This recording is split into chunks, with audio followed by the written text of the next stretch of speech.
The bridge club of St. Mary Mead was a quiet affair most evenings. The whist tables, polished to a mellow sheen, bore witness to decades of whispered strategies, polite coughs, and the occasional subdued laugh from players unwilling to show too. Much pleasure at a trick won. On the evening of the crime, however, the still air of the club was disturbed not by laughter, but by the grim weight of death. Mrs. Sybil Harcourt, a woman well into her 60s, known for her sharp tongue and meticulous play, was found slumped forward across the green baize table, her cards scattered in disarray, her face pale beneath the sharp lights. At first it appeared she had fainted, but a closer look revealed the unnatural stiffness in her fingers and the dull, lifeless glaze of her eyes. The first confusion came from the setting itself. The club's doors had been locked from within. Standard practice once play began to keep the village's more curious onlookers at bay. The windows were shut tight against the evening chill, and no sign of forced entry could be found. 4 others had been present at the table when the game began, each of them respected in their own way. Colonel Arbuthnot, a stiff-backed man of war; Mrs. Linton, all flutter and fuss; young Mr. Partridge, clerk at the solicitor's office; and, unusually for that evening, Mrs. Harcourt's estranged niece Clara Finch, who had taken her aunt's long empty seat for the first time in years. The 4 swore that Mrs. Harcourt had merely excused herself mid-hand to fetch a glass of water from the sideboard before returning, only to collapse silently as the next hand was dealt. No one had left their places, and yet the physician, summoned in haste, declared the woman dead from poisoning. The baffling clue lay not in the glass she had taken from the sideboard, for tests showed nothing amiss, but rather in the cards she had dropped. They were laid out in her hand in such a way that the king of spades had been turned backwards, as though slipped in carelessly or deliberately reversed. Some whispered it was a signal, others called it coincidence, but to the players present it felt like an omen, an impossible fragment of meaning left behind in the moment of death. To complicate matters further, Mrs. Harcourt had been a woman of particular caution. She rarely accepted food or drink from others, and she had not touched the communal dishes of biscuits and tea that evening. If she had been poisoned, the means were devilishly subtle and the opportunity nearly non-existent. The inspector from the county arrived before midnight, a young man named Crail with polished boots and an eager air. He took statements, noted the locked doors, and eyed the assembled club members with suspicion. Each had motive enough if one looked closely. Mrs. Linton was in debt, and Mrs. Harcourt was rumoured to have refused her a loan. Colonel Arbuthnot had quarrelled with her publicly about some land boundary, though both pretended it was long forgotten. Mr. Partridge, in his cautious clerk's way, had handled her will not long ago, and might know whether changes had been made. And Clara Finch, the estranged niece, stood to gain most from her aunt's passing, though her sudden reappearance at the bridge table made the timing far too neat to be overlooked. Still, the problem that stumped Inspector Crail was not the list of suspects, but the mechanics of the crime. How could poison have reached her if she had not touched the food or drink provided? The water jug was clean, the glass held no trace, the teacups of the others were unremarkable. And yet Mrs. Harcourt had died within minutes, leaving behind the overturned king of spades, a silent accusation that pointed nowhere. The locked room aspect compounded the puzzle. With the only door bolted from within and the key still in its place, no stranger could have slipped in. All who were present sat now beneath the inspector's sharp gaze, waiting for suspicion to land. It was at this point that Miss Marple entered the affair. She had not been present at the bridge game, but had been knitting in her cottage when word spread through the village. Quietly, without fuss, she arrived at the club, her manner calm, her blue eyes bright with the kind of mild interest that concealed sharp observation. The inspector, though sceptical of interference, did not dare turn her away. She was, after all, a respected figure in the village, and her presence calmed the nervous club members.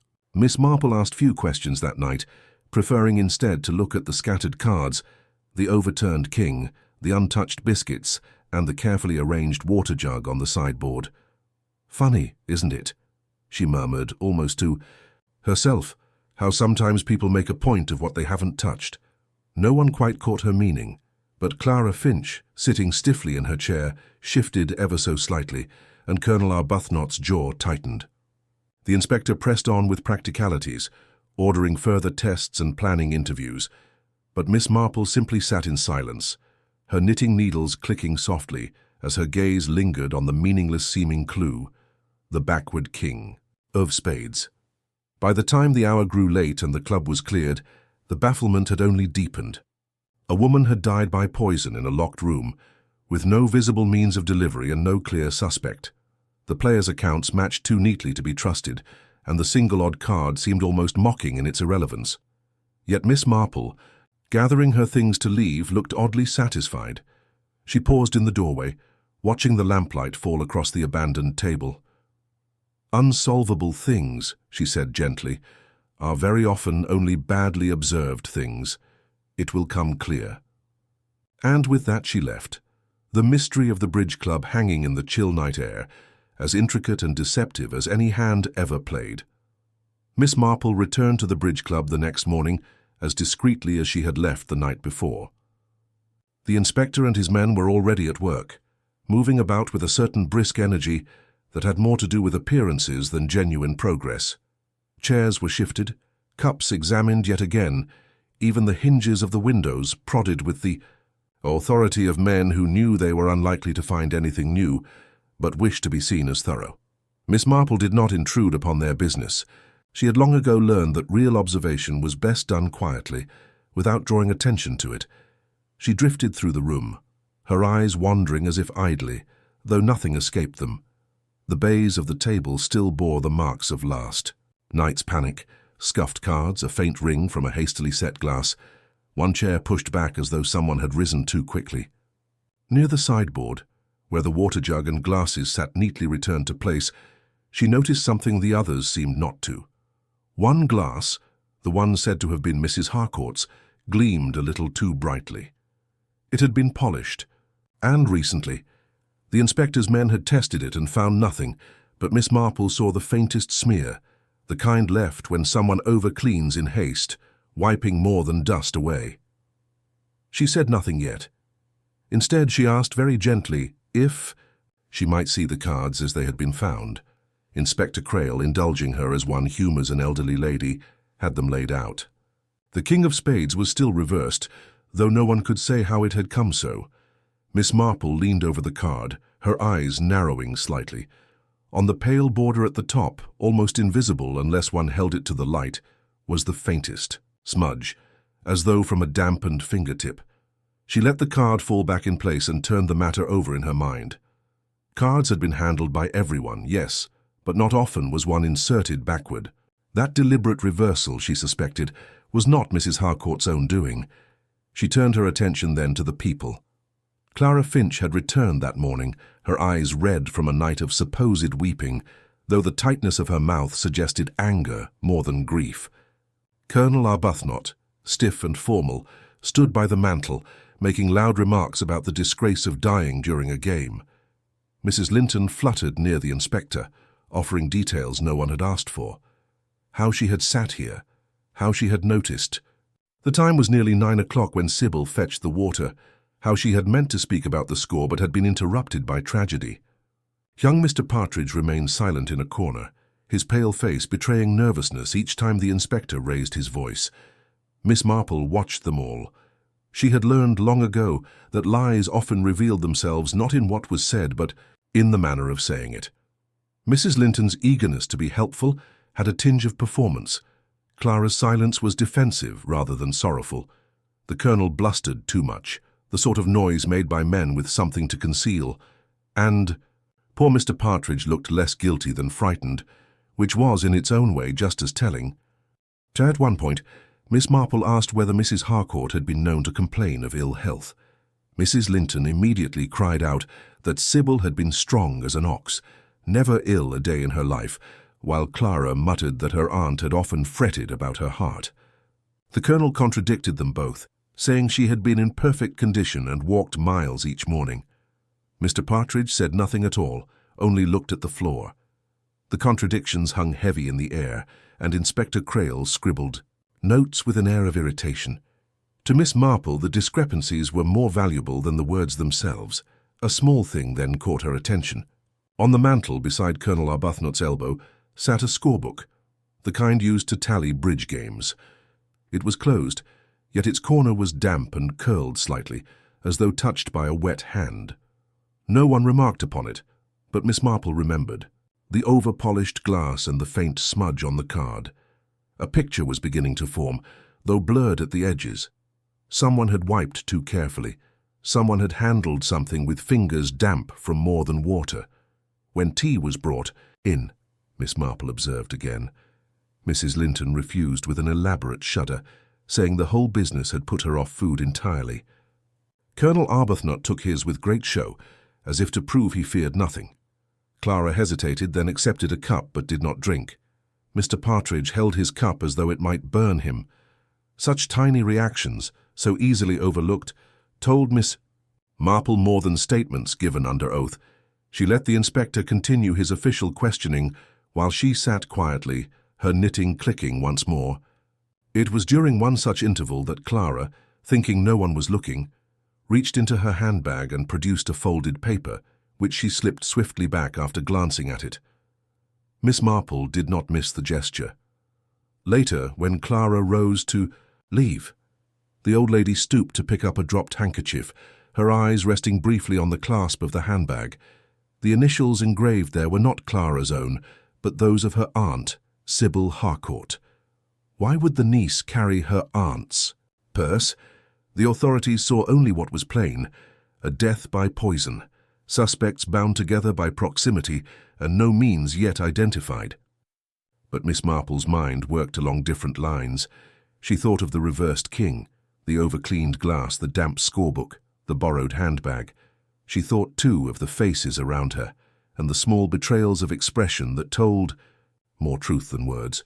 Deception was present, of that she was sure, though it had not yet unmasked itself. When she finally rose to go, she paused by the inspector. "It is not always," she said gently, "the obvious vessel that carries the poison. Sometimes it is the little things people touch without thinking." He frowned, not understanding, but she gave no more away. The full picture had not yet sharpened into view, but the outlines were there waiting to be filled in, and Miss Marple, with her keen eye and gentle persistence, knew she would see it before long. The bridge club remained locked under suspicion, its members uneasy beneath one another's glances. The investigation had begun in earnest, but in the quiet mind of the elderly lady with the knitting needles, the first threads of truth had already been drawn together, thin yet unbreakable, leading toward a web that would soon entangle the guilty. Inspector. Crail had decided that morning would be best spent taking full statements, one by one, from those who had been at the bridge table when Mrs. Harcourt met her death. He arranged them in the small reading room at the club, where the walls were lined with books that no one read, and the curtains drawn to keep out the glare of the sun. The chairs creaked under each witness in turn, and the scent of dust and stale tobacco lingered in the corners. Miss Marple, though not officially invited to sit in, had settled herself discreetly in a corner, knitting in hand, her needles clinking softly as though she were present only in body. But her eyes never left the speakers, and her mind, sharp as a razor beneath its mild exterior, caught every inflection and hesitation. Mrs. Linton came first, a flutter of perfume and lace, her hands trembling too much to be altogether natural. She began before the inspector had properly seated himself, recounting in detail how she had seen the time was 9 o'clock, exactly when Mrs. Harcourt rose for water, how she had kept her eyes fixed on the mantel clock, and how dreadful it had been to see Sybil slump forward only minutes later. She repeated herself, circling back to the clock, the precise minute hand, the gasps at the table. Her eagerness to appear useful made her voice shrill and her story rehearsed.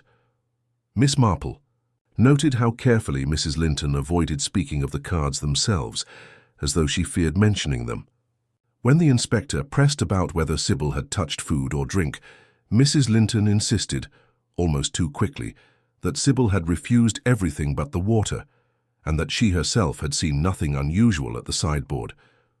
"I should have noticed, Inspector," she said breathlessly. "I notice everything. It was a dangerous claim. for those who boast of constant attention often reveal their blind spots.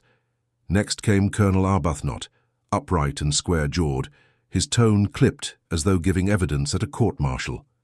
He spoke of how Sybil Harcourt had been a strong woman, sound as a horse, and how he could not believe nature had taken her so suddenly.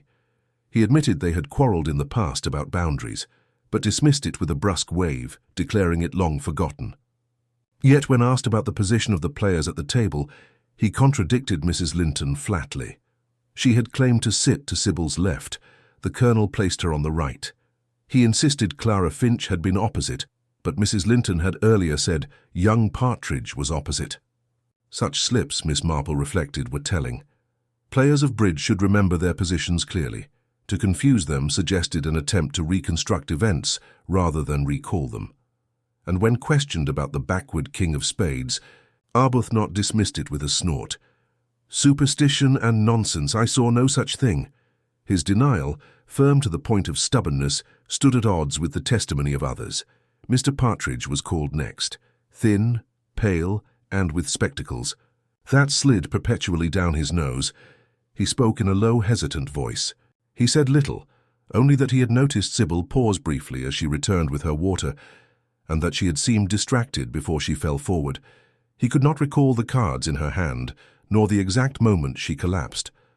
When asked if he had seen anyone near the sideboard, he faltered, adjusting his glasses nervously.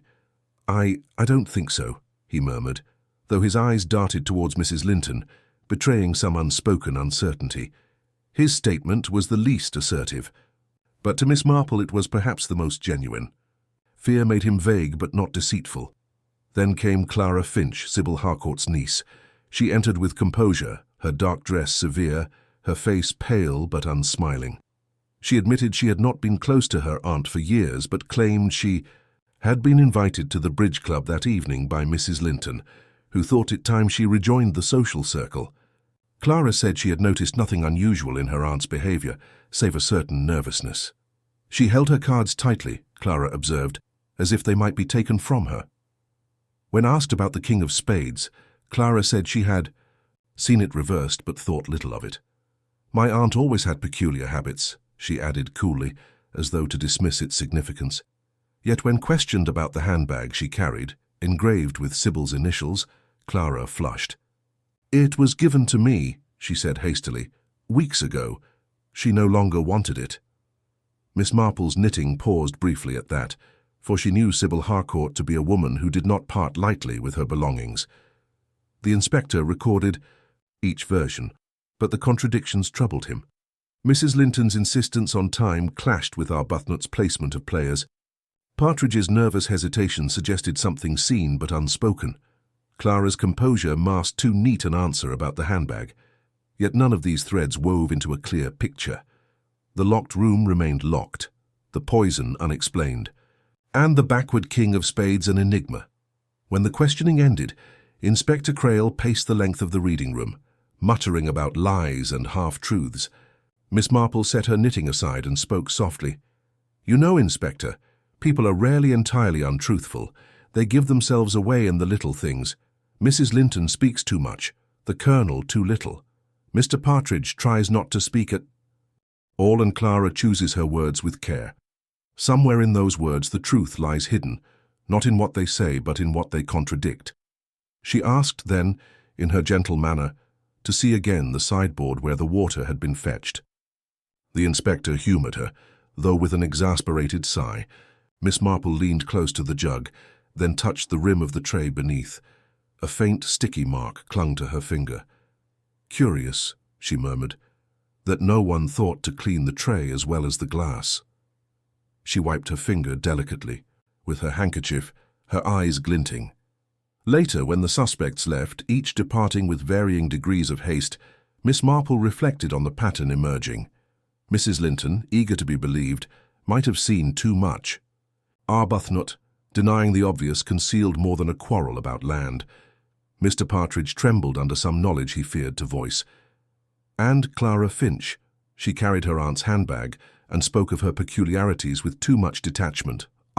Voices of deception had filled the little reading room, weaving a tangle of half-truths and contradictions.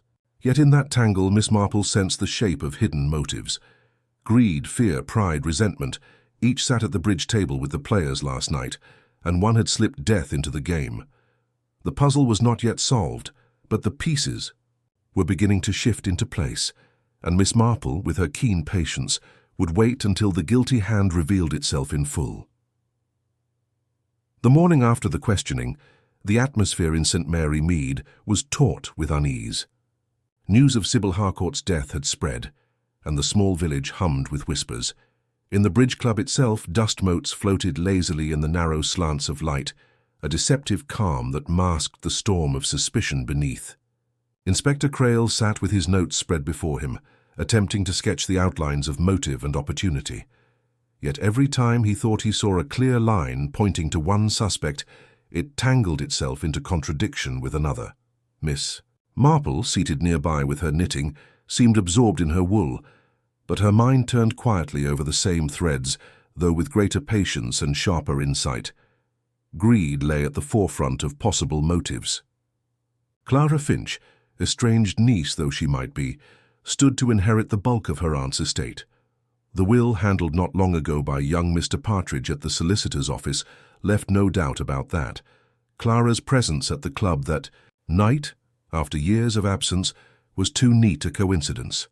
And there was the handbag, still in her possession, engraved with Sybil's initials. Such things pointed directly toward avarice, yet Miss Marple knew greed alone rarely accounted for so neat and calculated a crime. Clara had composure, yes, but perhaps too much of it. Was it the mask of guilt, or simply the armor of someone? Weary of village judgment? Revenge, too, was a thread to consider. Colonel Arbuthnot had quarrelled bitterly with Mrs. Harcourt over land boundaries.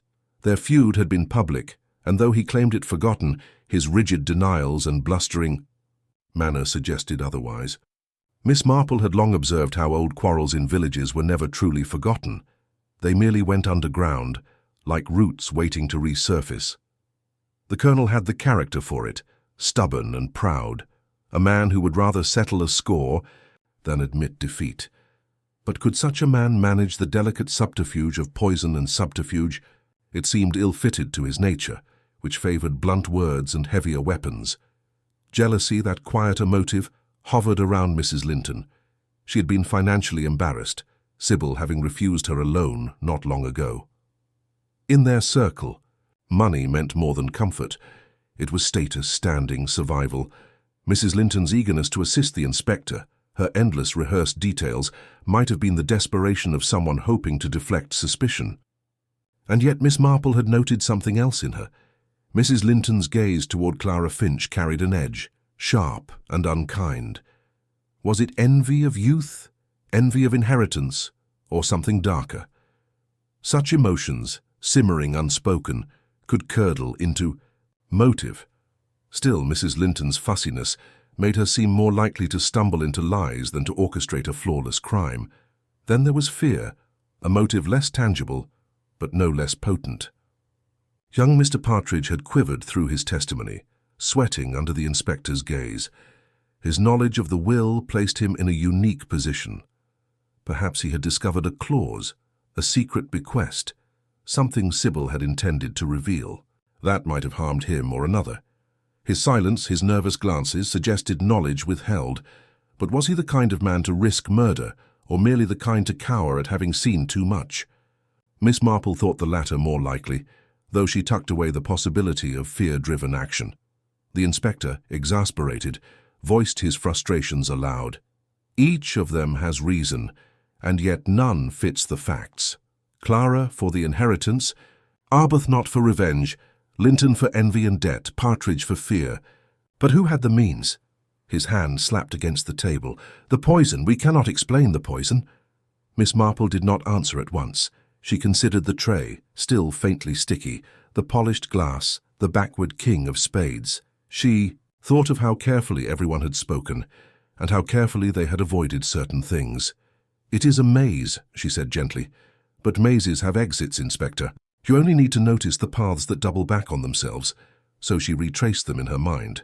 Clara, who claimed the handbag had been given weeks before, but Sybil Harcourt, proud and meticulous, would never willingly part with a personal possession. especially to a niece with whom she had quarrelled. Why then did Clara carry it now? Had she taken it after the death in confusion, or had she possessed it earlier as a token of some hidden reconciliation? Or was it proof of premeditation? Colonel Arbuthnot denied the reversed card existed at all. His denial was too firm, too absolute. Why insist so strongly unless he feared the card meant something? If the card had been deliberately reversed, it might have been a signal, a private message between players, or even an attempt by Sybil to point toward her killer in her final moment. His dismissal of it betrayed a wish to erase it from consideration. Mrs. Linton, with her fluttering insistence on the time, had constructed her own alibi around the mantel clock. She wanted everyone to believe she had been watching the time so closely that she could not have tampered with anything. And yet no one had asked her about the clock until she volunteered it. Too much eagerness, Miss Marple thought, too much rehearsal. Lies wrapped themselves around unnecessary detail. As for Mr. Partridge, his silence weighed heavily. The will he had handled was no ordinary document, Miss Marple suspected. He had faltered when asked about the sideboard. Had he seen someone there? Someone he feared to name. Fear kept his lips sealed, but fear also hinted at truth. The inspector grew restless with such subtleties, but Miss Marple held them as carefully as stitches in her knitting. Each motive existed, tangled and crossing, yet not one alone explained. Jealous greed, revenge, jealousy, fear.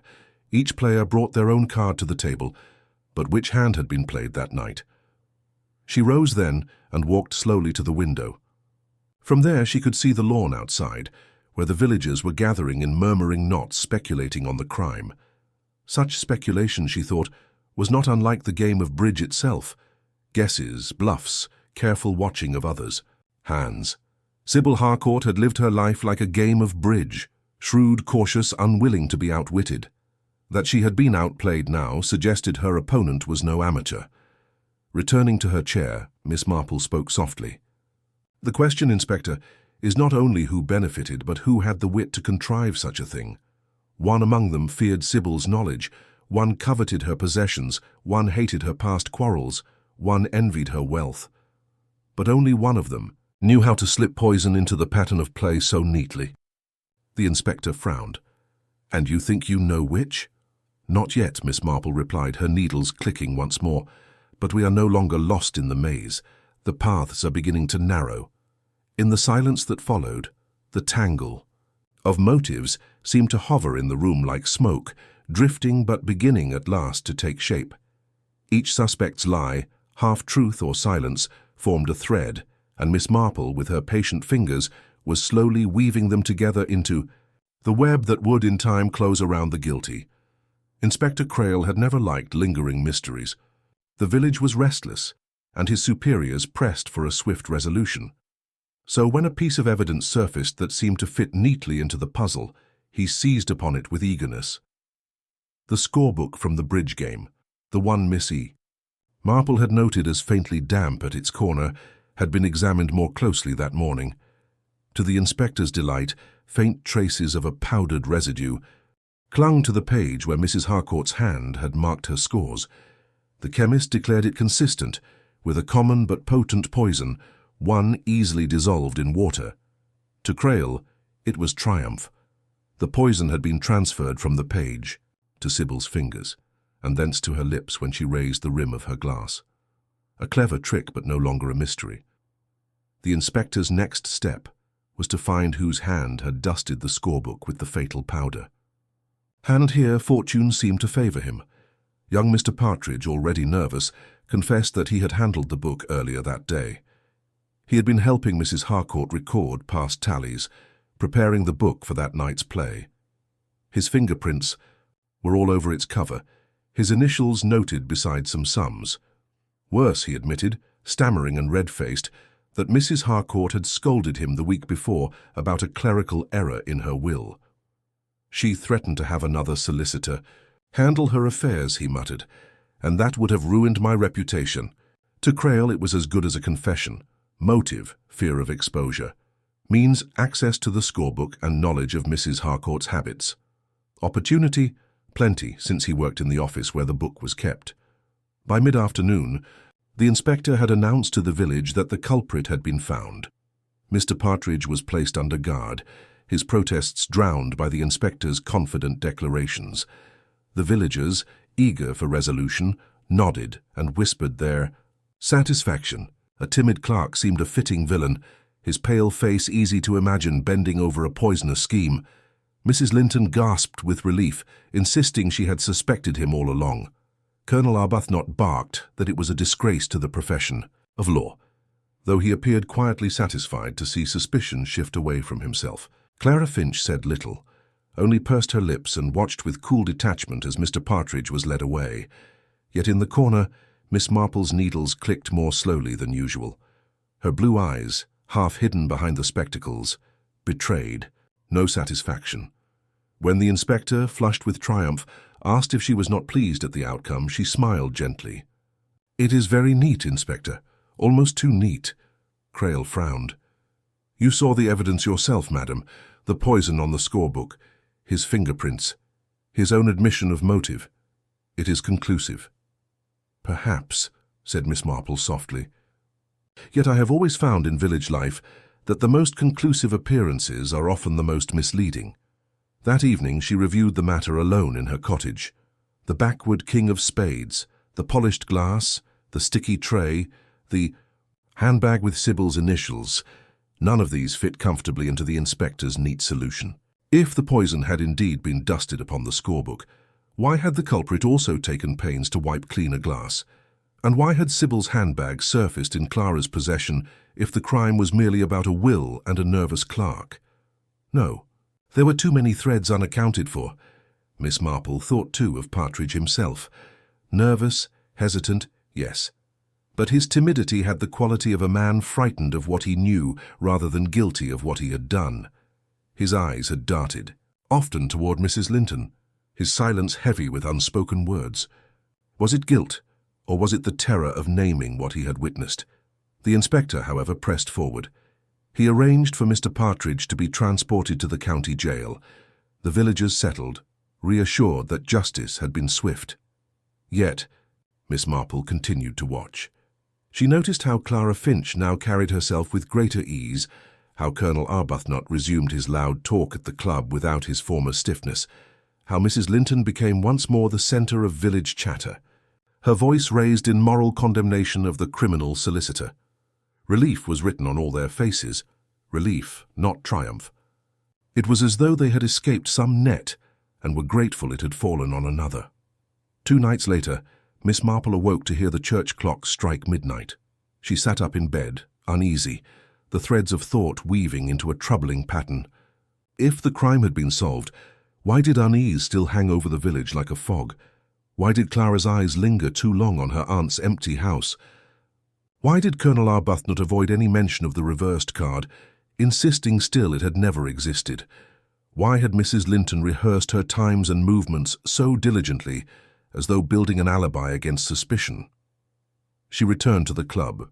The following day, under the pretense of retrieving her knitting, left behind on purpose, there she found Inspector Crail still congratulating himself before the constables. But while he strutted, Miss Marple quietly examined the sideboard once more. Her finger traced again the sticky mark on the tray. It had not been cleaned properly, and the faint scent of bitter almonds still lingered. The poison had not come only from the scorebook. Someone had touched the tray with a damp, poisoned cloth, intending to taint what Sybil would drink. Yet Sybil, cautious as ever, had poured her own water and touched only her own glass. The plan had not worked perfectly, unless there had been 2 plans overlapping, one to mask the other. Miss Marple returned home with her knitting bag heavy in her lap, her thoughts heavier still. She suspected that the real killer, whoever they were, had used Partridge's nervousness as a shield. By scattering crumbs of evidence, a dusted scorebook here, a smudge of poison there, they had built a case so neat the inspector could not resist it. But Miss Marple saw in it the too tidy hand of deception. The true culprit had not yet shown themselves. That evening, as she sat by the fire, Miss Marple whispered to herself, "A false victory, I think. Someone else has won the first round, but the game is not yet over." And outside, beyond her little garden gate, the real criminal walked free, watching and waiting, confident that suspicion had been neatly diverted, and ready perhaps to strike again should the need arise. The false calm that settled over St. Mary Mead after Mr. Partridge's arrest was deceptive. To most of the village, the case was closed. Tea tables buzzed with satisfaction, and the vicar's wife declared it a lesson to young men with ambitions above their station. But Miss Marple felt the quiet unease that comes when a door has been shut too quickly. The truth, she knew, never sat quite so snugly. She sat one afternoon by her fire, knitting in her lap, when her thoughts returned again to the backward king of spades. Why had Sybil Harcourt, so precise a player, been holding such an oddly reversed card? Had she turned it herself, or had someone else done so before the hand was dealt? Miss Marple remembered the Colonel's sharp dismissal of its existence, and Mrs. Linton's careful avoidance of the subject. And then a faint recollection stirred. Long ago, during another village scandal, Sybil had used that very trick, reversing a card to signal a partner about a concealed matter. It had caused a quarrel at the time, forgotten by most, but Miss Marple, who never forgot the small sins of human nature, remembered. The reversed card was no accident. It was a message just as it had been years ago. But to whom? That evening, Miss Marple fetched down an old notebook she kept, filled with jottings of past village incidents. She thumbed through until she found the entry she sought, a dispute at the bridge club 15 years earlier. Sybil Harcourt had accused another member of cheating by signalling with cards.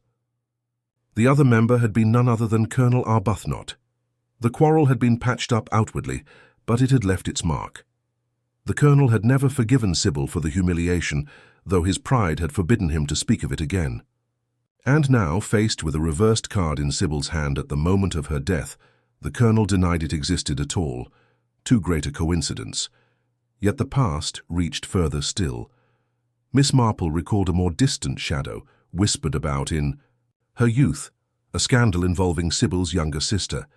The sister had been engaged to a local man of promise, but the engagement had collapsed abruptly when Sybil exposed a compromising letter. The man had later married Mrs. Linton.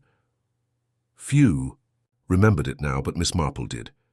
The bitterness of such a betrayal could linger a lifetime, quietly poisoning affections. Mrs. Linton's eagerness to deflect suspicion, her rehearsed alibi of watching the mantel clock, might be born not of guilt alone, but of long-nursed resentment. The threads began to entwine. Clara Finch, Sybil's niece, was daughter to the very sister who had been disgraced. Her estrangement from her aunt had roots not in petty quarrels, but in old family wounds. Sybil had been the architect of her mother's unhappiness, and Clara had grown up in that shadow. It explained the coolness in her manner, the detachment with which she spoke of her aunt's peculiarities. Clara stood to inherit now, yes, but her motive was not mere greed. It was the legacy of an old cruelty, a wound carried from one generation to another. And young Mr. Partridge. Miss Marple considered him carefully. His fear, his silence, his nervous glances toward Mrs. Linton, these made sense now. He had not been party to the past, but he had stumbled upon its echoes. Handling Sybil's will in the solicitor's office, he had perhaps seen correspondence or clauses that hinted at those buried scandals.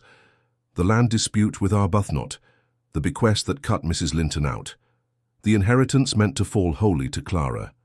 He had known enough to fear what Sybil might reveal publicly, but not enough to weave the strands together. His fear had made him an easy sacrifice when the inspectors sought a culprit. Miss Marple took a walk the next day, her steps slow but steady, until she reached the lane where the Harcourt house stood. It loomed shuttered now, its windows dark, but Miss Marple's eyes traced the garden wall. There, ivy-clad, was the same spot where Sybil's sister had once stood weeping, long ago, after the broken engagement. The villagers had pitied her then, and blamed Sybil for her harshness. Clara had been a girl of 10 at the time, watching from the gate. Miss Marple could picture it still, the silent child absorbing her mother's shame. Such things do not vanish. They linger, shaping lives in quiet, hidden ways. When Miss Marple returned home, Inspector Crail was waiting with new developments. He had discovered that Colonel Arbuthnot's land boundary dispute had not in fact been long forgotten. Papers at the county office revealed Sybil had been preparing to bring a formal complaint against him.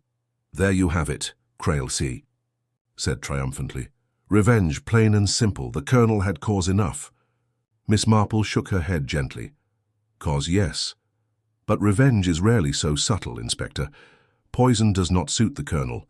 He would rather a blunt instrument." The inspector frowned, but she continued softly.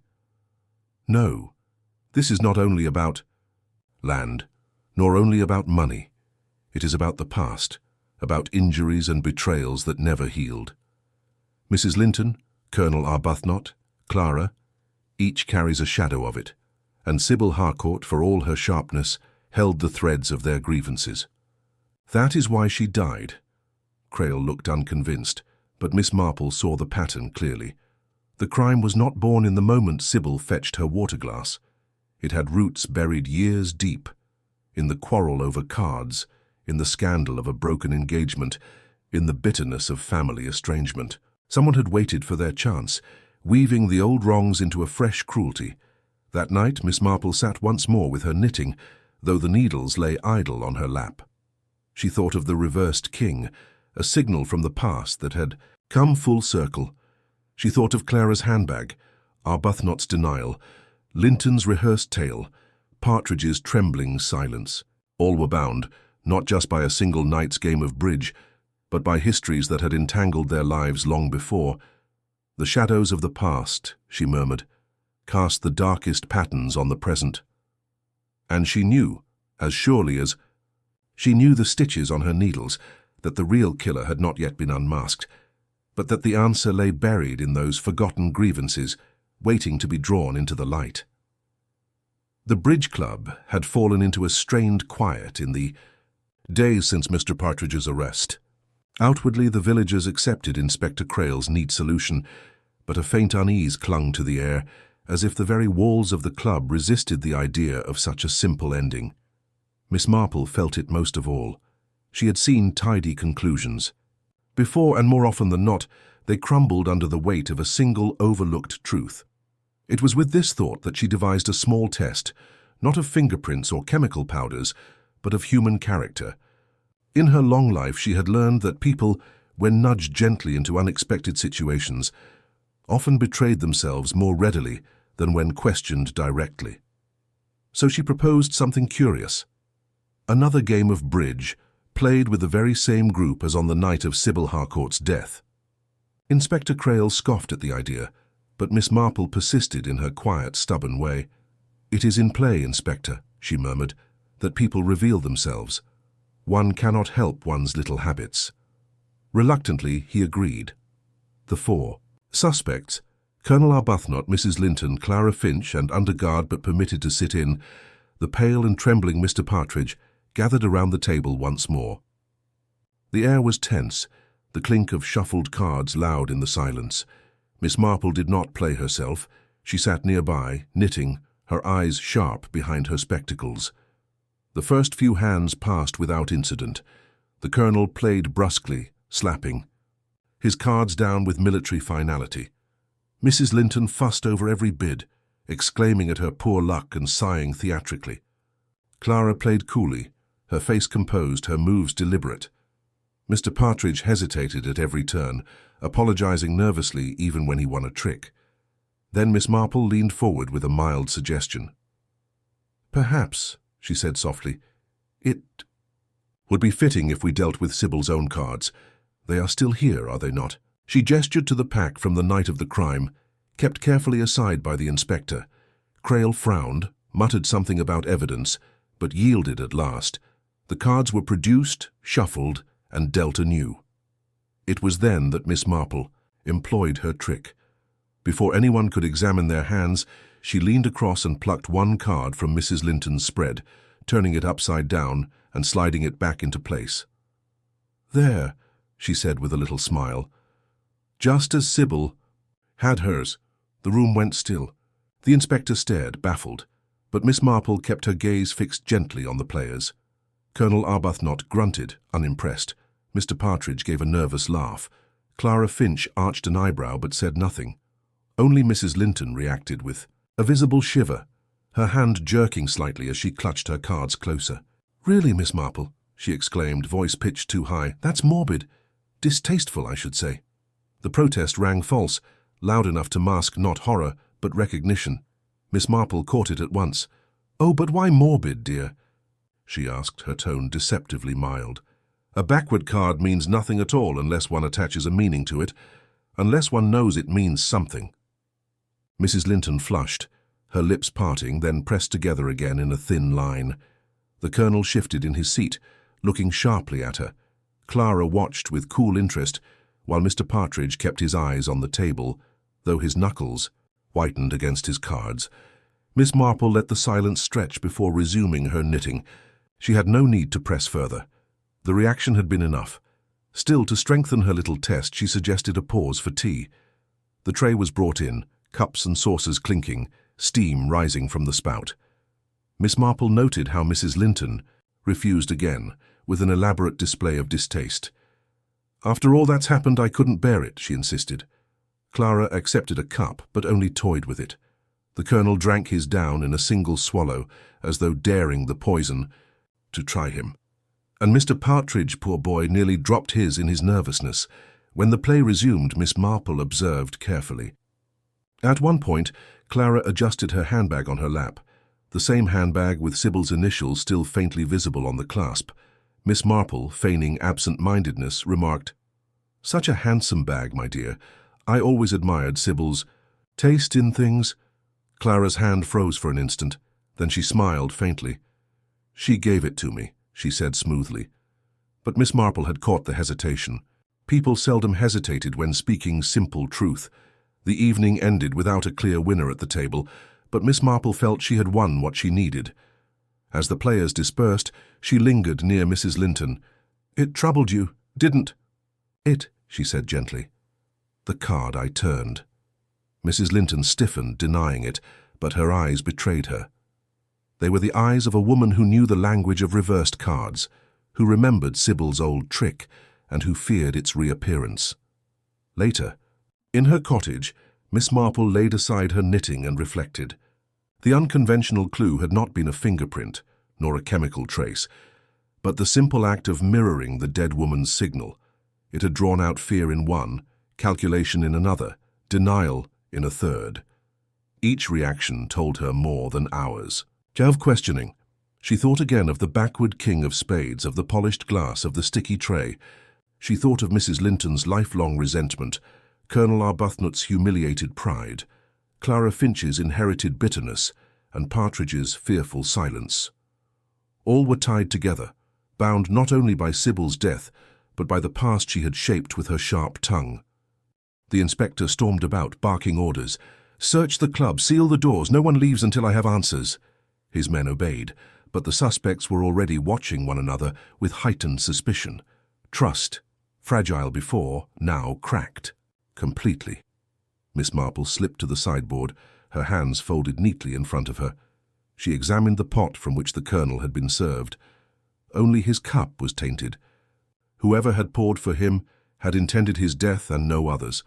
That required daring or desperation.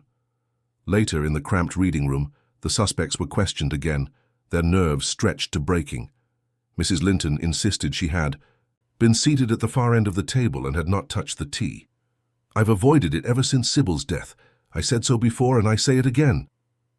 But her insistence carried the ring of over-rehearsal, the same shrillness Miss Marple had noticed before. Clara's answers were cooler. "I poured my own tea," she said simply. "As did the Colonel. No one touched his cup but him." Her calmness might have been composure, or it might have been calculation. Miss Marple noted how Clara's hand rested protectively upon her handbag, as though guarding something unseen. Mr. Partridge, pale as chalk, denied all knowledge. "I never went near the tray. I swear it. God help me, I swear it."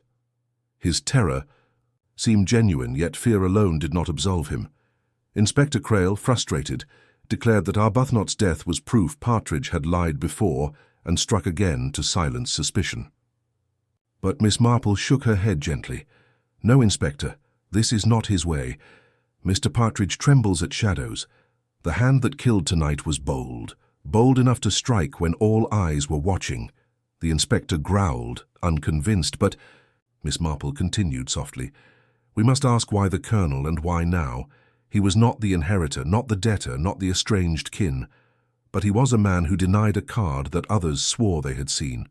A card that Sybil Harcourt turned, not by accident but by design. The colonel wished it forgotten. Perhaps, Inspector, he knew what it meant, and perhaps another knew he knew. The village by morning was alight with rumour. 2 deaths at the bridge club. Mothers barred their children from the lanes after dusk. Shopkeepers whispered behind.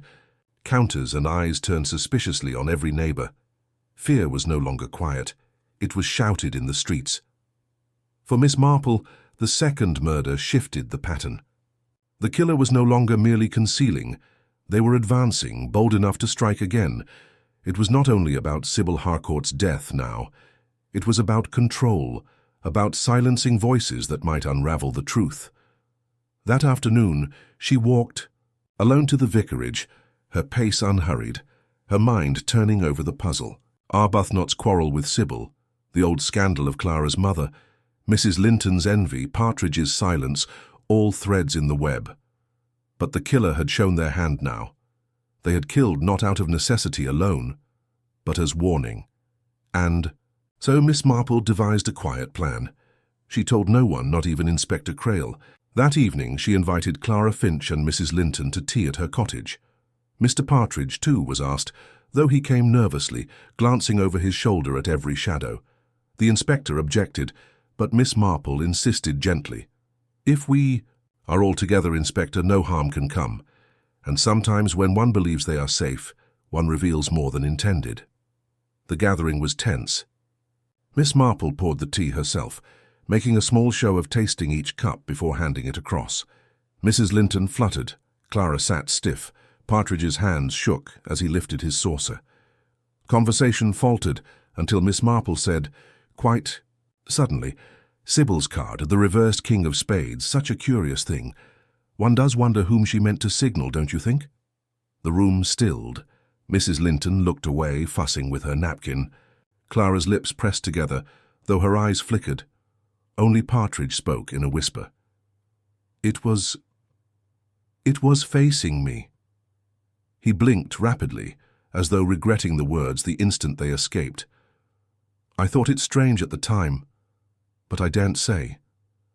Miss Marple gave him a gentle look. "And now the colonel is dead, perhaps because he wished that little signal forgotten." Clara rose abruptly, her chair scraping. "This is nonsense, old women's tales and card tricks. I will not sit here and listen."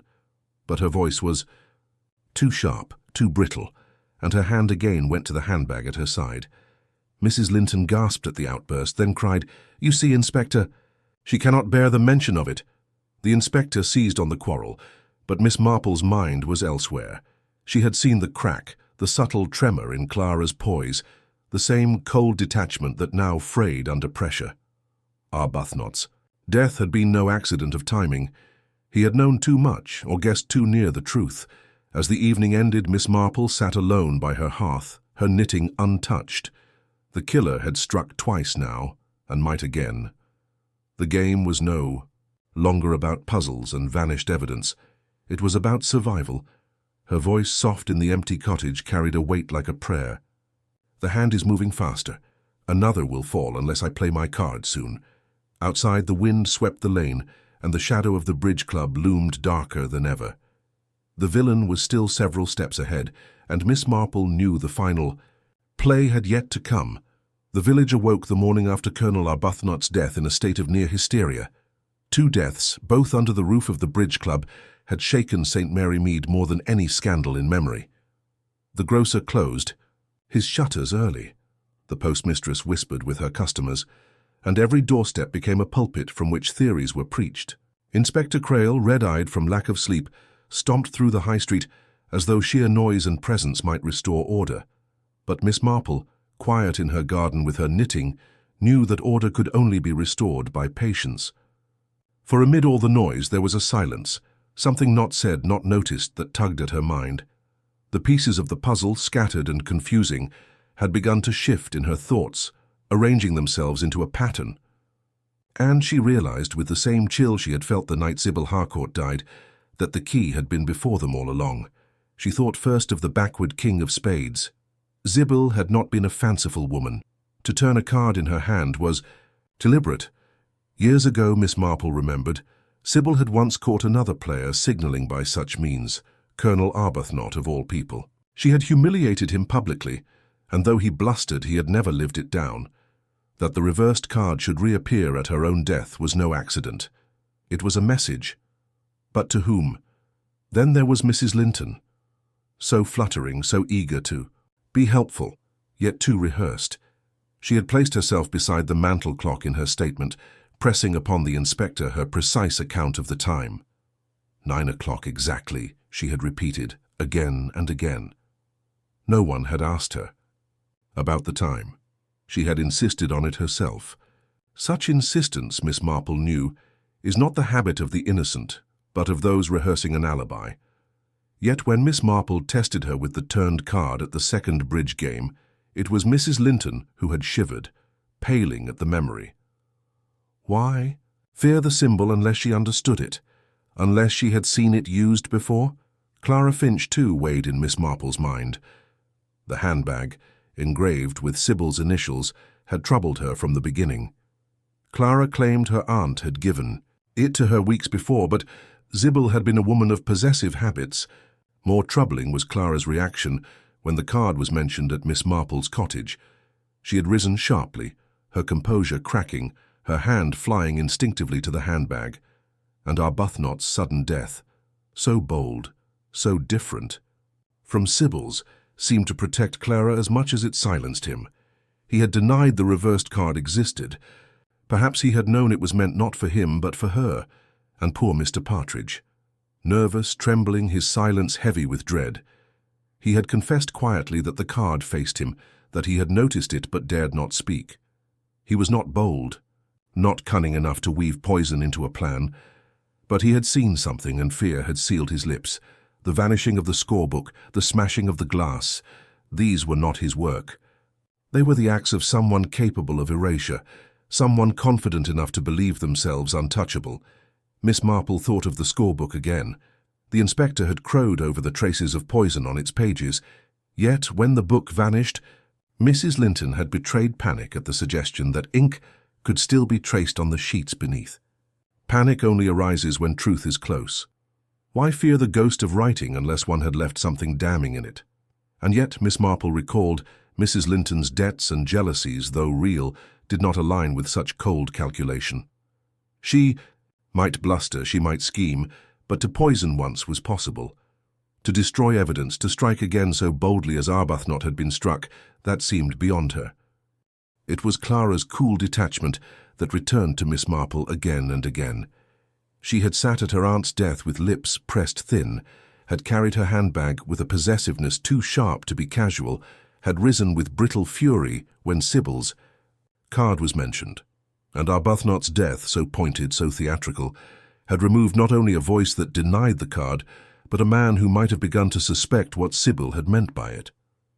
Clara's inheritance gave her clear gain, but more than that, she carried the shadow of her mother's disgrace, a bitterness old and deep.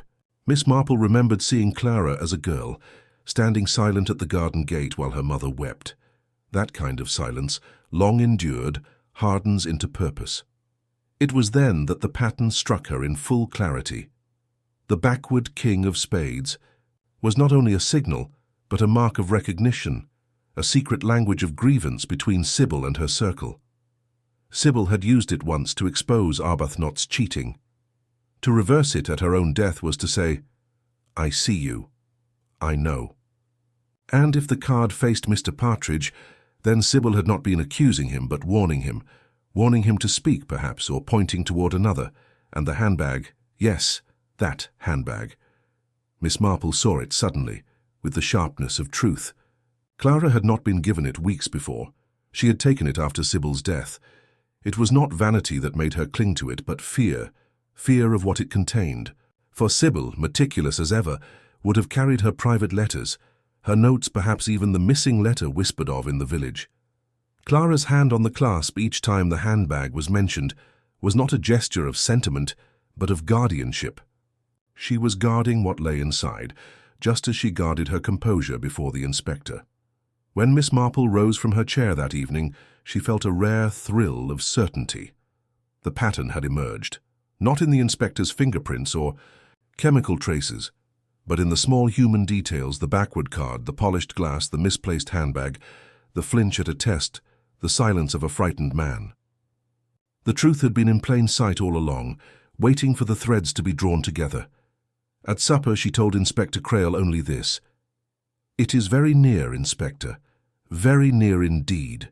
The pattern is there now, clear as a sampler on a wall. We must take care, for our murderer is not finished yet.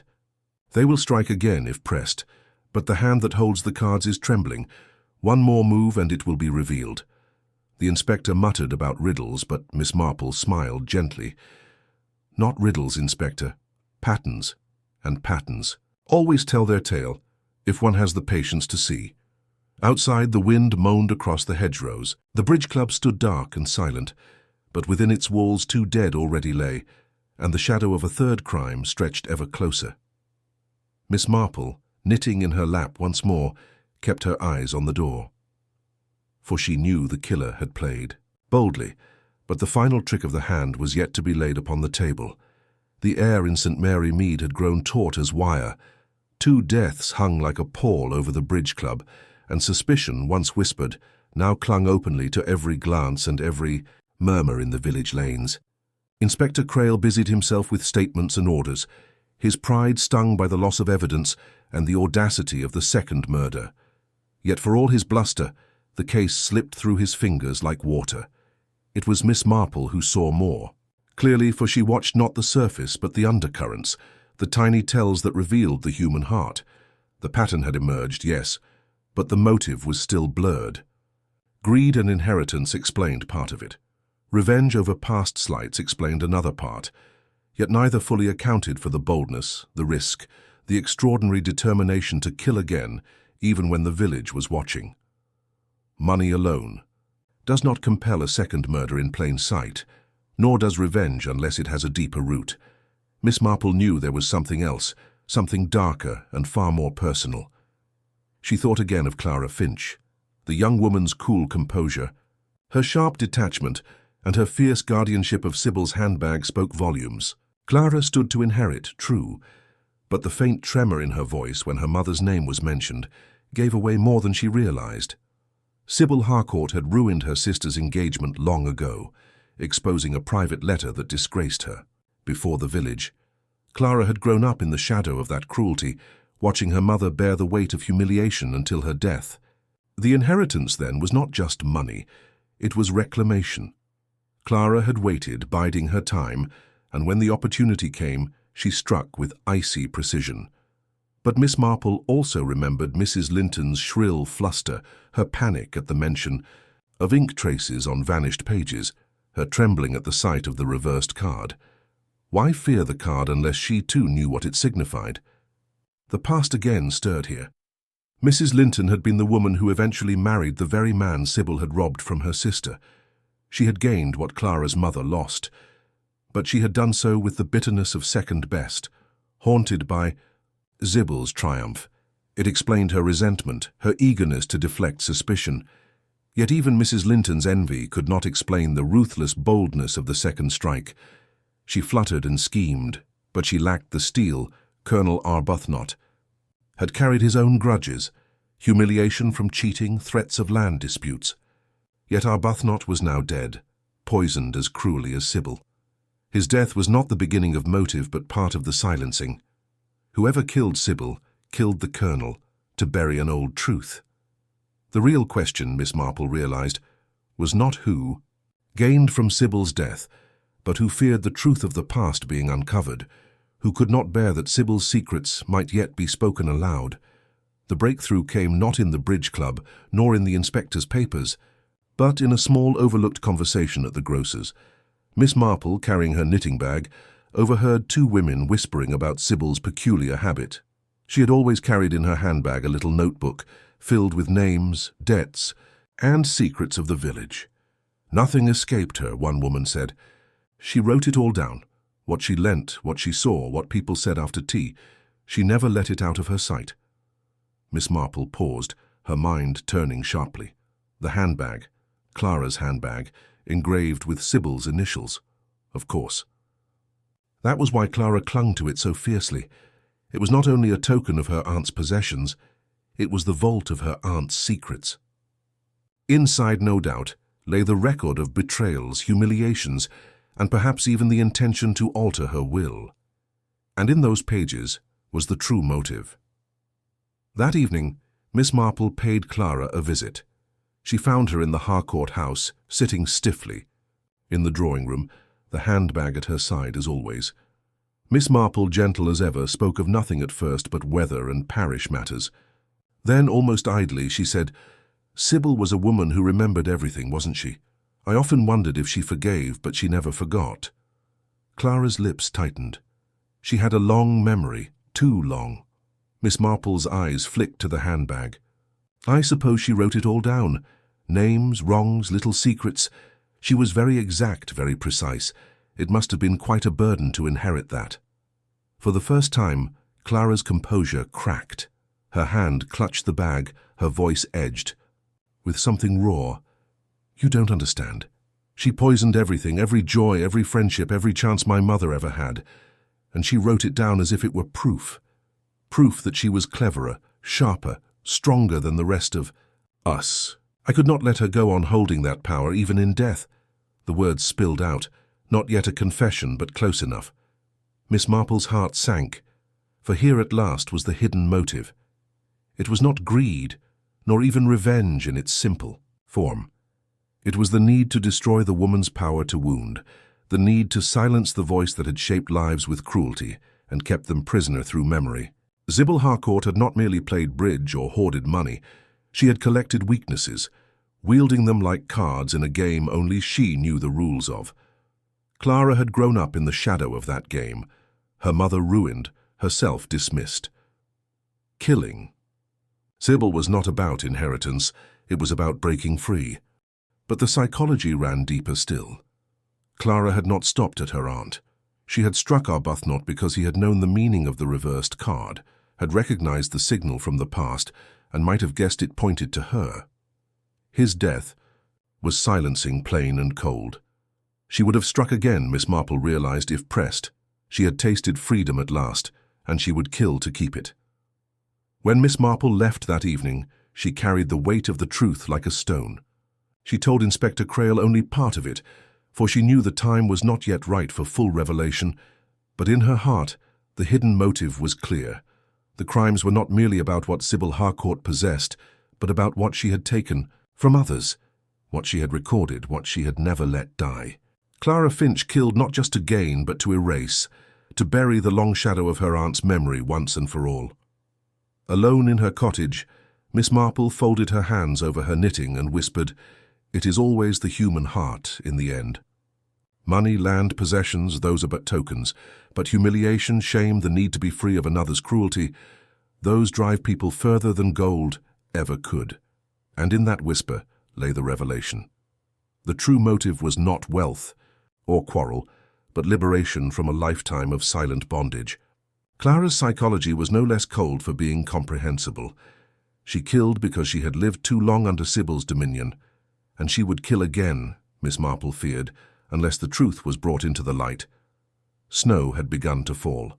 Over St. Mary Mead, thin flakes settling like dust on rooftops and hedgerows. The village looked calm from the outside, but inside the bridge club the air was tight and brittle, ready to snap. Inspector Crail had gathered the suspects once more at Miss Marple's insistence. He did not like being led, least of all by an elderly spinster, but even he could not deny that she seemed to know where the case was heading. The two deaths, Sybil Harcourt's and Colonel Arbuthnot's, had unsettled him enough to let her guide the next step. Miss Marple sat at tea. The head of the table, her knitting in her lap, her pale blue eyes calm. To one side sat Mrs. Linton, hands fluttering nervously at her pearls. Clara Finch was opposite, composed as ever, the handbag still at her side, as though it had been stitched to her arm. Mr. Partridge sat hunched at the far end, pale and trembling. looking like a man who would bolt at the sound of a slammed door. The inspector opened brusquely. "We are here because we have 2 murders to answer for, and I mean to settle it tonight. Miss Marple has suggested a demonstration." He frowned at her, then gestured for her to begin. Miss Marple's voice was soft, almost kindly. "It is a dreadful thing, Inspector, when evidence vanishes. Books, glasses, letters. And yet it is not the disappearance that matters, but the desperation behind it. Only someone who feared what those things revealed would go to such lengths. But fear, you see, has its own pattern. It repeats itself." She rose slowly, moving to the sideboard where a fresh tray of tea had been laid. "We shall do what we have done before," she said gently. "We shall drink tea. Each of you may pour your own. I shall not interfere. It is a simple act, but—" "Revealing," Mrs. Linton gasped. "Surely we've had enough of tea to last a lifetime." Her protest was shrill, but she complied, her hand shaking as she poured, spilling drops onto the tray. Mr. Partridge poured so nervously the cup rattled in its saucer. Clara Finch, however, poured smoothly, her movements measured, her expression unreadable. Miss Marple watched carefully, then returned to her chair. So like Sybil, this ritual of tea, she always believed that the smallest habits reveal the largest truths, which is why she carried with her always that little notebook in her handbag. Not just a diary, but a record of debts, betrayals, cruelties. A book of judgment, you might call it.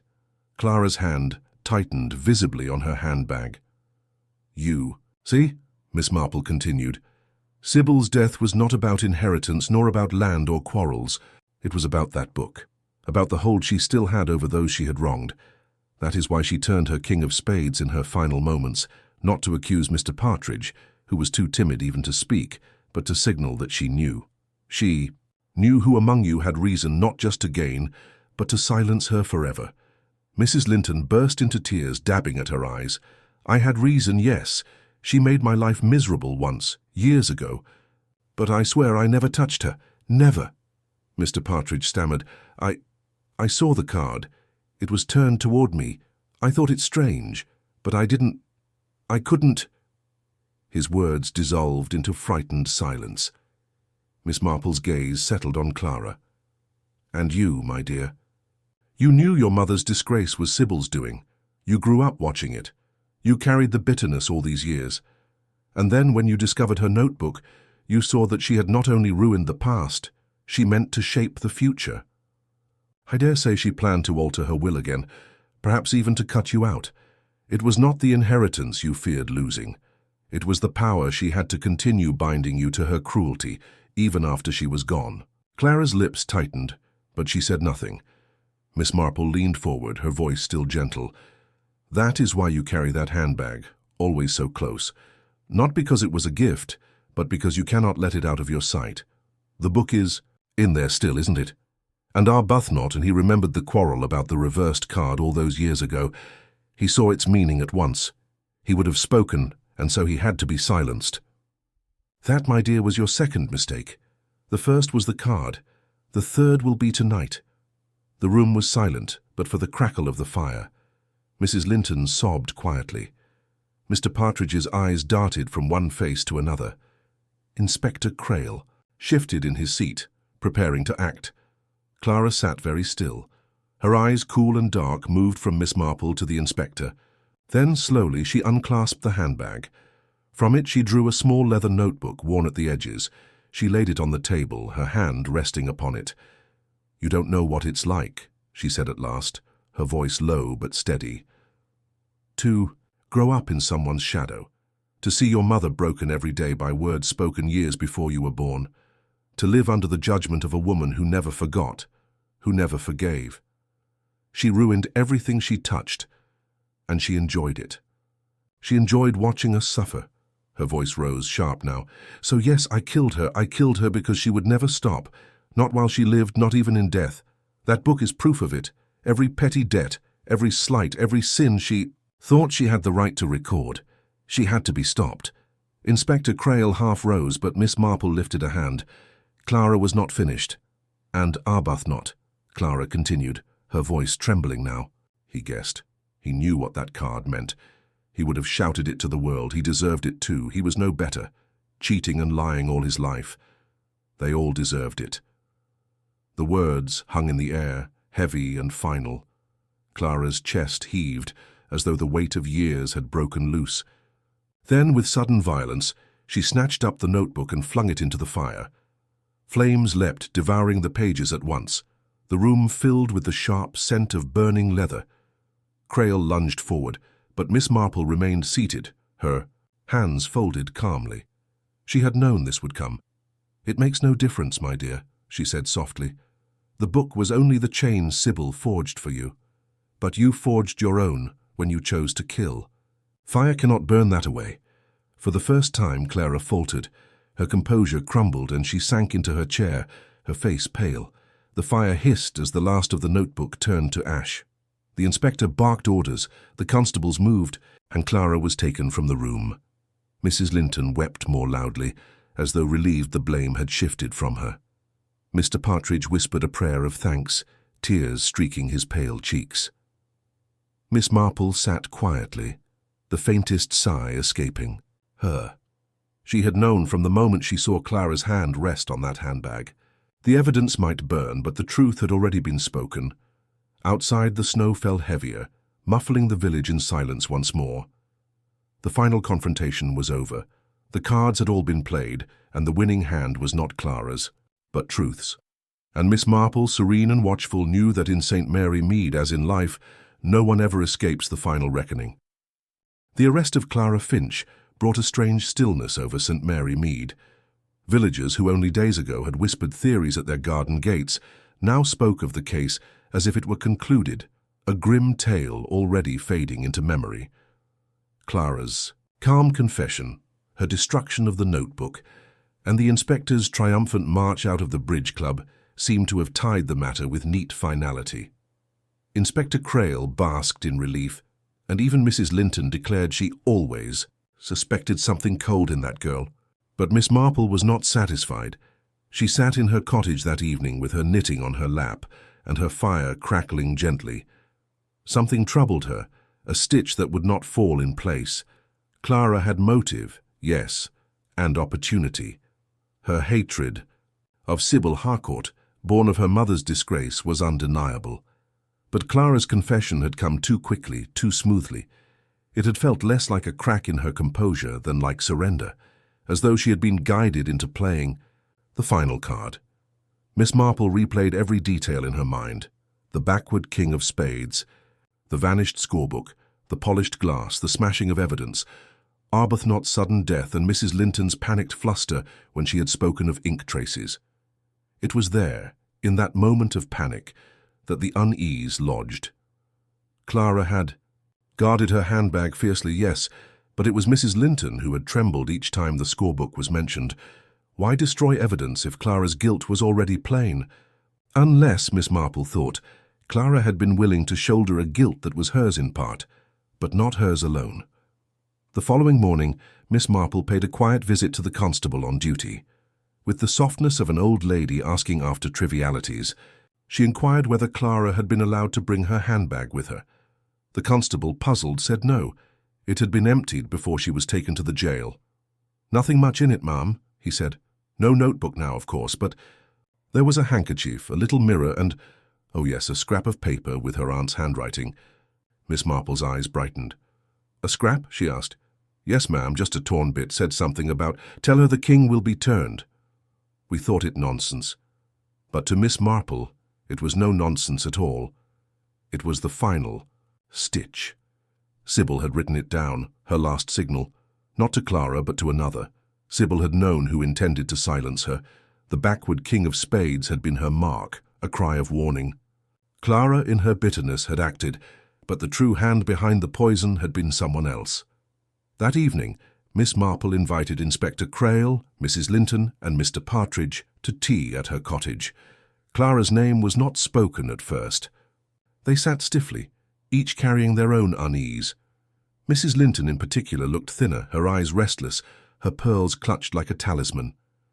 When the tea was poured, Miss Marple spoke gently. "It troubles me, Inspector, how often people take comfort in believing a matter resolved. but I have always found that the truth, once buried, has a habit of sprouting again. Crail frowned. You mean to say you doubt the girl's confession? She all but shouted it at us. Miss Marple's needles clicked softly. Confession, Inspector, is not always the same as truth. Clara hated her aunt, yes, but the method. Poison slipped with cunning. Evidence vanished, a second murder bold as brass. Those were not Clara's ways. Clara struck in bitterness, but she did not weave the web. Someone else pulled the strings, and Clara, poor child, allowed herself to be the scapegoat. Mrs. Linton shifted uneasily. Surely you don't mean— Oh, but I do, Miss Marple said quietly, her eyes resting on her. It was you, Mrs. Linton. You who feared Sybil's notebook most of— Oh, you who rehearsed your every word, even inventing the detail of the clock.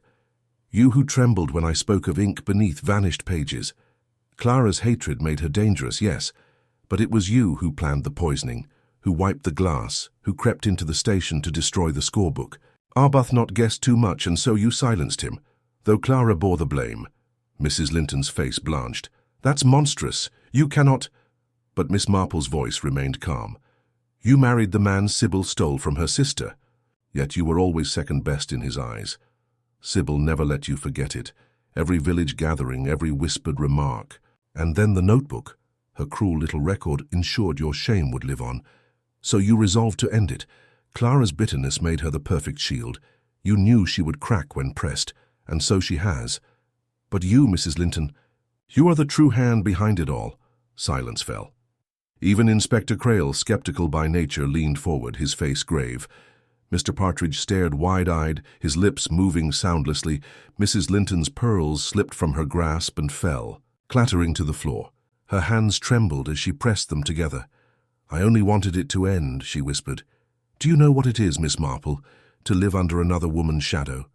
To know that every kindness you offered, every joy you tried to hold, would be soured by her judgment? She ruined me long before Clara was ever born. I killed her because I could not breathe with her still alive. Arbuthnot guessed. He would have exposed me. I did what I had to. Her voice broke, half sob, half confession. Inspector Crail barked for the constables, but Miss Marple's face remained composed, touched only by a faint sadness. Yes, she murmured, that is the hidden cruelty of such women. They bind others with memories, with shames they will not let die. But you see, Mrs. Linton, murder cannot erase humiliation. It only deepens it. Mrs. Linton made no move to flee. She sat slumped in her chair, defeated, as the constables led her away. Crail turned to Miss Marple, shaking his head. Twice now I thought it solved, and twice you've shown me wrong. I don't know how you do it, ma'am. Miss Marple smiled faintly. It is very simple, Inspector. People always think their secrets are unique. But in truth, one sees them repeated endlessly in village life. The jealousies, the little cruelties, the desperate need to hide one's shame. In the end, it is all quite ordinary. When the inspector left, Miss Marple sat alone with her knitting, her needles clicking gently in the silence. Clara's anger had been real, her guilt not imagined, but she had been a pawn in another's game, sacrificed to shield the true hand. Now with Mrs. Linton's confession, the last twist of the pattern had been revealed. Outside, the snow fell softly on St. Mary Mead, covering the cottages and lanes in a fragile white hush. But within Miss Marple's small sitting room, the truth lay bare, and she knew, as she always did, that no crime, however cleverly disguised, could withstand the quiet persistence of watching eyes. The snow still lay thick on the hedgerows when the scandal at the bridge club reached its end. Villagers spoke of little else. Some were satisfied, others uneasy, but all agreed that Miss Marple had, in her quiet way, uncovered what no one else could. Clara Finch remained in custody, though her role was now understood as secondary. Her confession had been born of bitterness and despair, but the true architect of the poisonings had been Mrs. Linton. The inspector, though bruised in pride, accepted Miss Marple's reasoning at last. Yet the question that lingered was whether justice could ever be complete when the roots of the crime lay buried so deep in old cruelties. The final confrontation at Miss Marple's cottage had shaken Mrs. Linton more than she wished to admit. When the constables led her away, she had not resisted. Yet the next morning, before she could be transported to the county jail, she collapsed in her cell. Whether from heart failure or from poison secreted on her person, no one could say. She died as Sybil had, swiftly and without chance of reprieve. To Inspector Crail it was a bitter irony. "She cheated justice," he growled, striking his fist against the desk. "Two dead and nothing to show but ashes." Miss Marple, however, shook her head gently. "No, Inspector, she did not cheat justice. She carried it with her all along. It is not always the law that punishes, you know. Sometimes it is life itself, the years of envy, bitterness, and secret fear. She was already imprisoned, long before she touched the poison." That evening, at the vicarage, a small gathering. Assembled, the inspector, Mr. Partridge, Clara under guard, and a handful of villagers who still sought clarity. It was Miss Marple who spoke, her knitting needles stilled in her lap. She explained, not with triumph but with quiet certainty, the hidden clues that had lain before them all. First, the backward king of spades. Poor Sybil had used such a signal once before, years ago, against Colonel Arbuthnot. To turn it again was no accident. It was her warning. Not to accuse Mr. Partridge, as many thought, but to say, "I see what you are doing. I know." She died before she could do more, but she left us that card as her last word. She turned her gaze toward Clara, whose face was pale but composed. Clara thought the card condemned her, for she carried her mother's bitterness like a wound, but it was not meant for her. It was meant for the hand that poisoned the glass.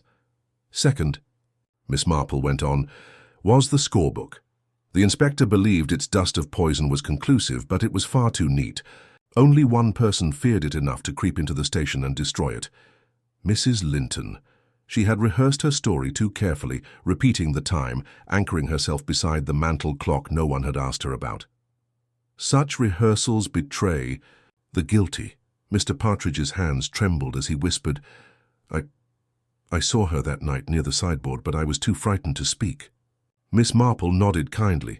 "Yes, my dear. Fear keeps many tongues silent, but your silence was not guilt, only terror, which is why Sybil turned her card toward you. She wanted you to see, to know.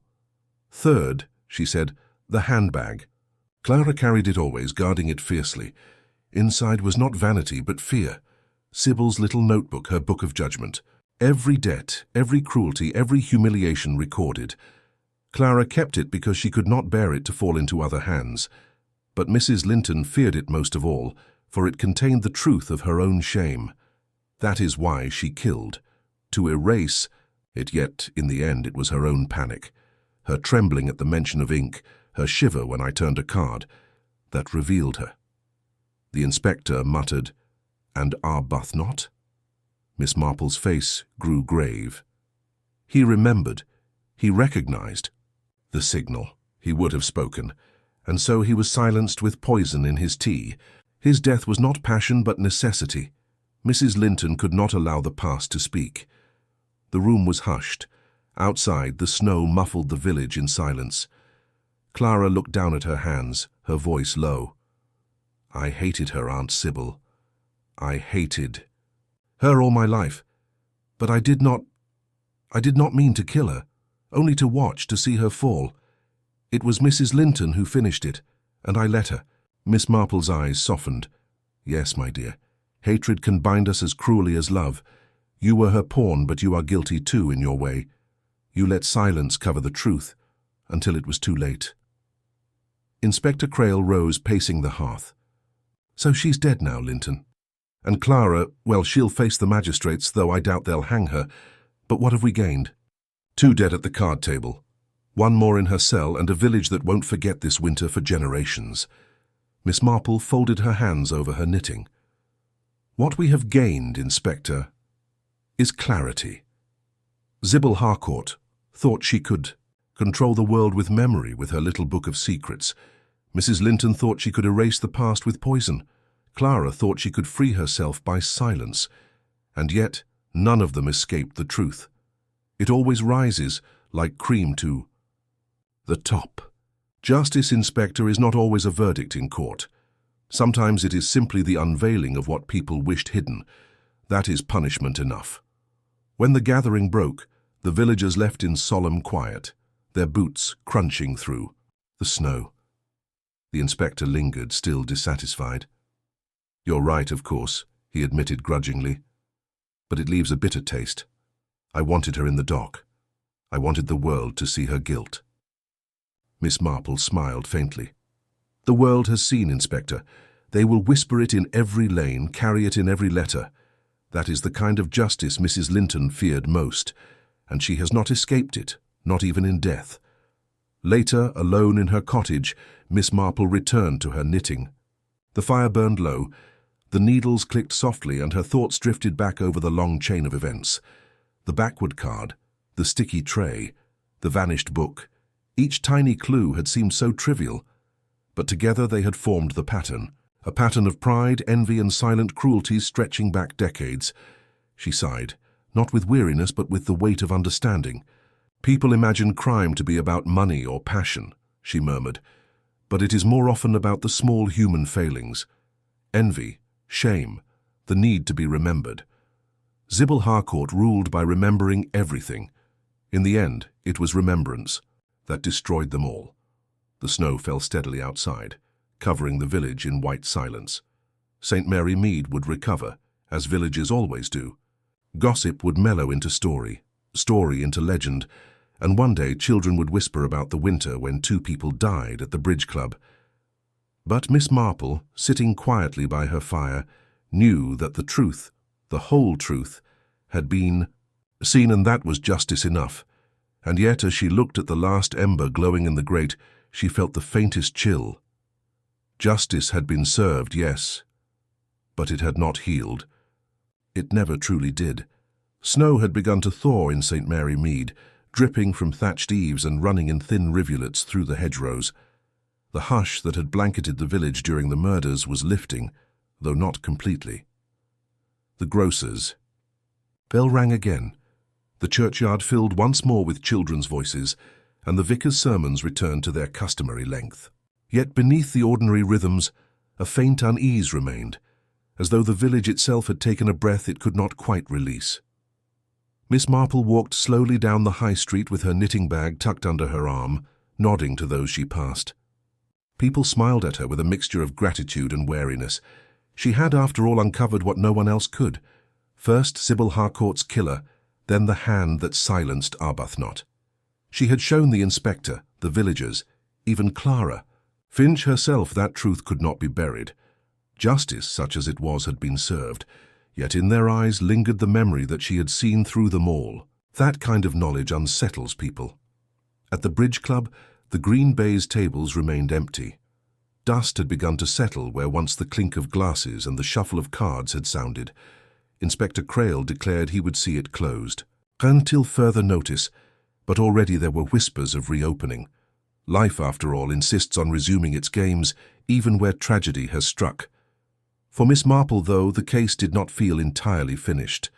She sat by her fire one evening, her knitting needles clicking softly, and thought again of the backward King of Spades. Sybil had turned it deliberately, she was sure, but to whom had it been meant? Clara believed it pointed at her. Partridge thought it faced him. Arbuthnot denied it entirely. Mrs. Linton trembled at the sight of it. The card had been the first clue and, in a way, the last. It had led her to see the pattern of deceit, yet even now she could not shake the sense that Sybil's signal had held more than one meaning. Perhaps Sybil, sharp to the last, had known more than even Miss Marple guessed. One small detail, too, still pricked at her mind. The missing letter Sybil was said to have sent in her final days. The postmistress swore she had never seen it, but several villagers swore Sybil had mentioned writing one. Was it to her solicitor, altering the will? Was it to Clara, as some suspected, or perhaps even to Arbuthnot? The letter had never surfaced. It had not been in Clara's handbag, nor in the ashes of the notebook. Miss Marple, in her quiet way, wondered whether it still lay hidden somewhere in the village, waiting to disturb another winter's peace. A week after Mrs. Linton's sudden death, Miss Marple walked past the Harcourt house. Its windows were shuttered, its garden overgrown, and yet the place seemed to breathe with memory. As she paused at the gate, she noticed a small boy tugging at something in the ivy-clad wall. He pulled free a scrap of paper, yellowed and curling at the edges. Miss Marple asked to see it, and he handed it over with the casual generosity of children. The ink was faded, the writing cramped, but the words were clear enough. "If anything should happen, tell them the king is not the last card. There is..." Another. Miss Marple folded the paper carefully and slipped it into her bag.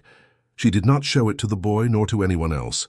Instead, she continued her walk, her face thoughtful.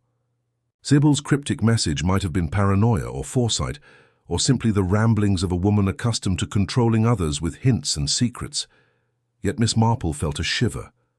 The king not the last card, another yet to be played. That night, she sat in her chair by the fire, turning the scrap over in her hands. She considered its meaning. Another will, another betrayal, another crime yet to unfold. Or had Sybil, even as she died, been playing her last game, teasing those left behind with unfinished business? The inspector would scoff at it, she knew. He preferred evidence that could be measured, names that could be written in a charge book. But Miss Marple, who had spent a lifetime among small lies and quiet cruelties, knew better. Human nature rarely ends with a neat conclusion. Where one secret is uncovered, another waits beneath it. As the clock struck 10, she laid the paper gently atop her knitting, her eyes glinting in the firelight. "A mystery never ends," she murmured to herself. "One simply leads to the next like the stitches of a pattern, and one must always keep watch for the card yet to be played." Outside, the snow had melted into dark earth, and the lanes by St. Mary Mead stretched on, innocent in appearance, treacherous in truth. Somewhere in the village, perhaps in the Harcourt house, perhaps in another's pocket, the next mystery was already taking root, and Miss Marple, serene and vigilant, was ready to see it when it came.